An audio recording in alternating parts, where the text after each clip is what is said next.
Extra. 1. The next morning, David Wilson sneaked back home wrapped in morning mist and the smell of alcohol, but unexpectedly bumped into Sophia, leaving the guest room in the corridor. The father and daughter looked at each other, and both smiled awkwardly.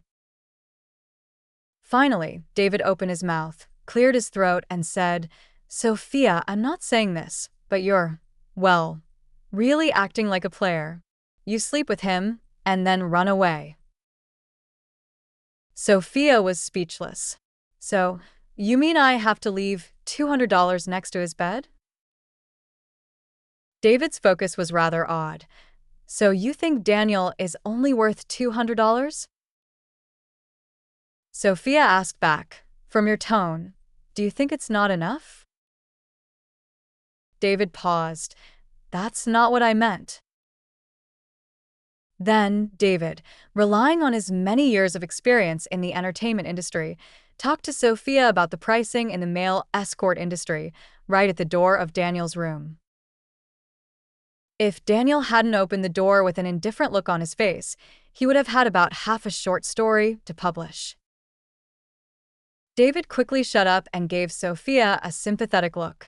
He knew full well that Daniel would probably not do anything to him. As for Sophia, it was hard to say. Sophia felt the cold gaze from above her, and she suddenly felt weak.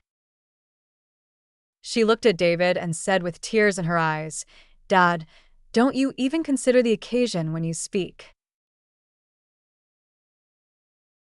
2. After the incident, we don't know what kind of deal David and Daniel reached, but from the fact that David dared to be angry but not to speak out and Daniel was as kind as a spring breeze, we can infer that this must be a deal the author can't detail. A month later, David, the third party involved, waved his hand and approved Daniel's request to bring Sophia back to the U.S. without any objection. It was a truly touching scene. David watched the two board the plane. He shed a few tears and said, a grown-up daughter is no longer under her father's control."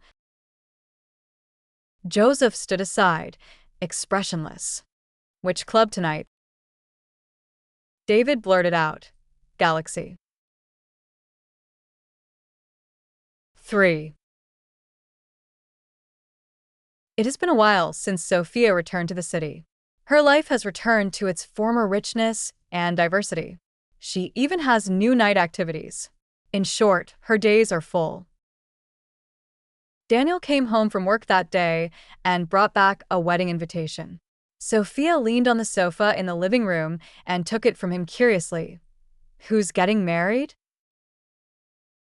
Daniel loosened his tie, sat down beside her, and said lazily, "Lucas Walker."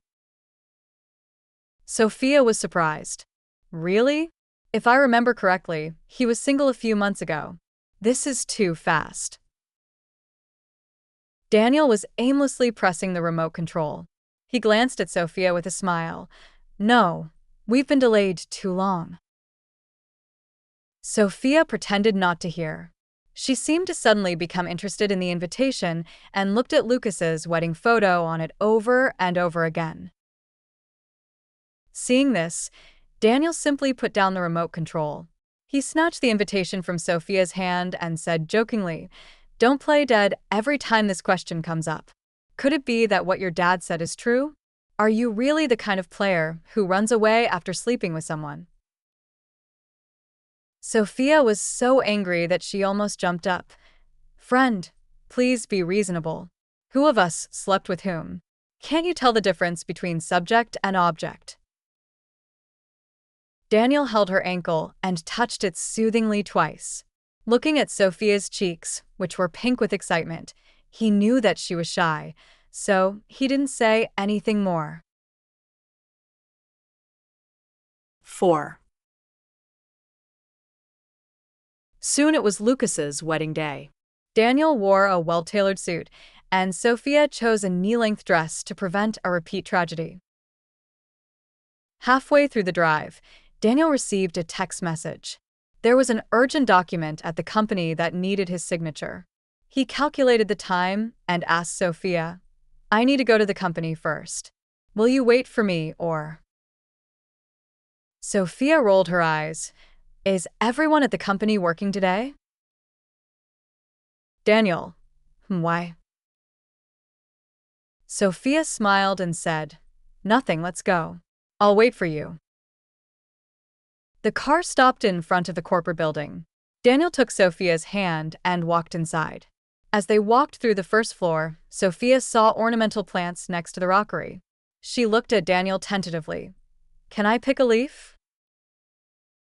Daniel always respected her eccentricities. He nodded, then said cautiously, "This might be a little big on my head." Sophia frowned. "Do I look like a fool?"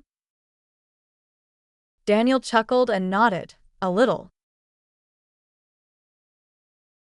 5. The elevator ran smoothly and soon brought the two to the top floor, Daniel's office.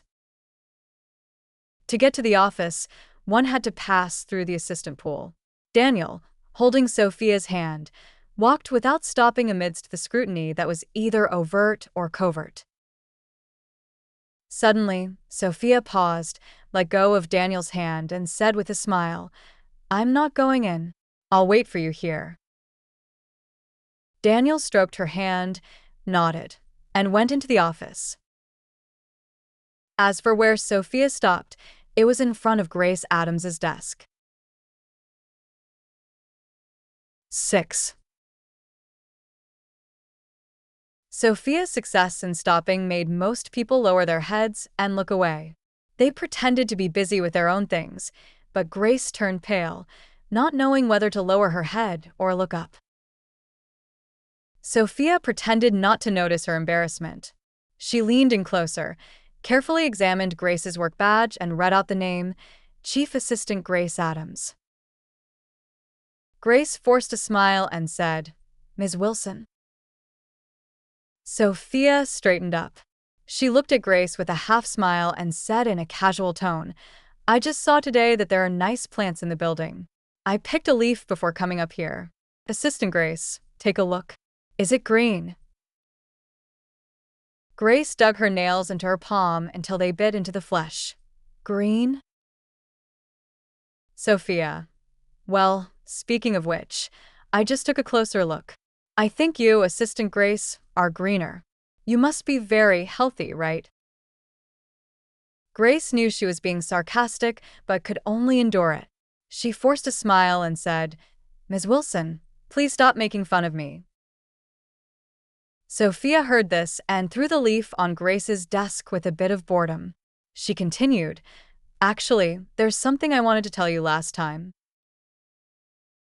Grace, What? Sophia said with a smile, "With your complexion, it's really not suitable for you to wear berry-colored lipstick. It makes you look a bit off, and it also makes your mouth look bigger." Suppressed low laughter was heard from the surroundings. Grace's body swayed. She bit her lip tightly and almost couldn't stand.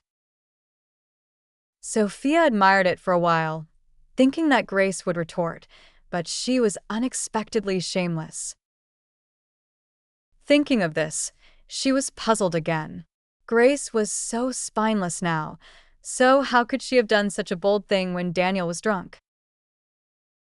With her fingertips brushing across the corners of her eyes, Sophia began to reflect on herself. Even a person of such low caliber could trick her. Now she couldn't tell whether she was more angry at Grace or at herself. 7. Daniel quickly finished signing and came out. He put his arm around Sophia and walked out. "Are you feeling good?"